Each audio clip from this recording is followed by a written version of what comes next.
अस्सलाम वालेकुम viewers, welcome to the channel. आज हम बात करने वाले हैं जूनियर साइंस टीचर जॉब्स की कुछ टॉपिक्स पढ़ेंगे। देखिए सिंपल आपको पता है कि दुनिया के अंदर दुनिया में जो कुछ भी है वो क्या है, मैटर है।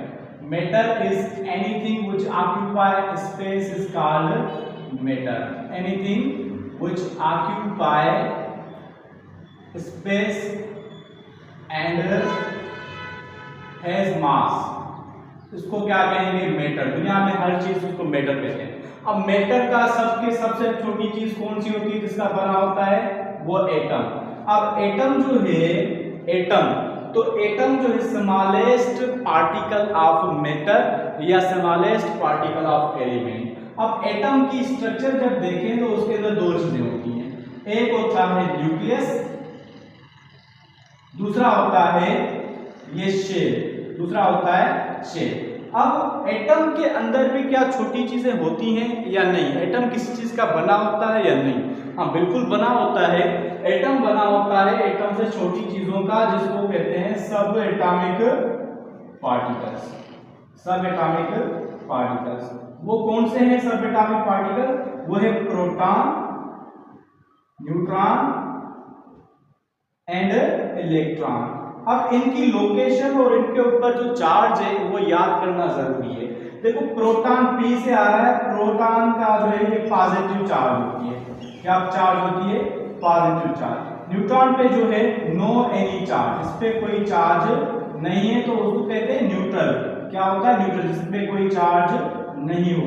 इलेक्ट्रॉन पे चार्ज कौन सी होती है? इलेक्ट्रॉन पे जो है नेगेटिव चार्ज होती है।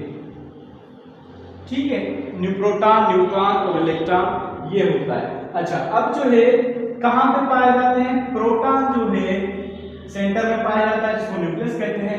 न्यूट्रॉन जो है वो भी सेंटर में पाया जाता है।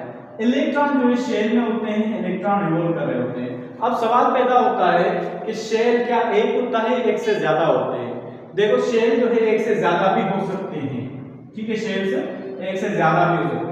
अब ये सवाल पैदा होता है कि क्या न्यूक्लियस एक से ज्यादा हो सकता है?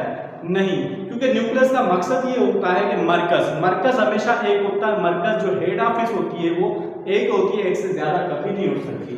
तो न्यूक्लियस जो है वो एक ही होता है। तो ये चीज है इसके बारे में। जब एटम्स एक ही तरह के मिलेंगे, एटम्स जब एक ही तरह के मिलेंगे तो बनाएंगे एलिमेंट। ठीक है, तो एलिमेंट को आप ऐसे भी कह सकते हो, simplest form of matter. Matter का सिंपल से सिंपल जो फॉर्म ये होता है, इससे ज्यादा जो है हम किसी चीज को तोड़ नहीं सकते किसी चीज में। जैसे कि गोल्ड है ना, गोल्ड वो एलिमेंट है। एलिमेंट इसको तोड़ेंगे तो हमें एटम्स मिलेंगे, जिसके गोल्ड के ही मिलेंगे, उसके अलावा और कोई चीज नहीं मिली। इसको pure form of the matter कह सकते हैं, purest form of the matter. ठीक है, क्योंकि ये सिंपलेस्ट होता है, प्योर होता है, इसके कोई चीज एडिशन नहीं होती। जब एडिशन नहीं होती तो उसको हम एलिमेंट कहते हैं। ठीक है, जब एलिमेंट दो मिलेंगे या एटम्स दो मिलेंगे या दो से ज्यादा मिलेंगे तो बनाते हैं मॉलिक्यूल। जैसे कि एक हाइड्रोजन एटम है या हाइड्रोजन दूसरा भी एटम आपस में मिलता है तो बनाता है मॉलिक्यूल H2।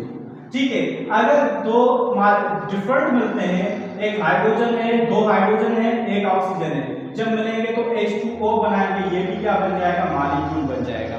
तो आज हमने क्लियर किया कि मैटर क्या है, एटम क्या है, एटम के अंदर क्या क्या चीजें होती हैं। एटम बेसिकली ये क्या, टोटली न्यूट्रल है, क्योंकि पॉजिटिव और नेगेटिव चार्ज दोनों बराबर होती हैं।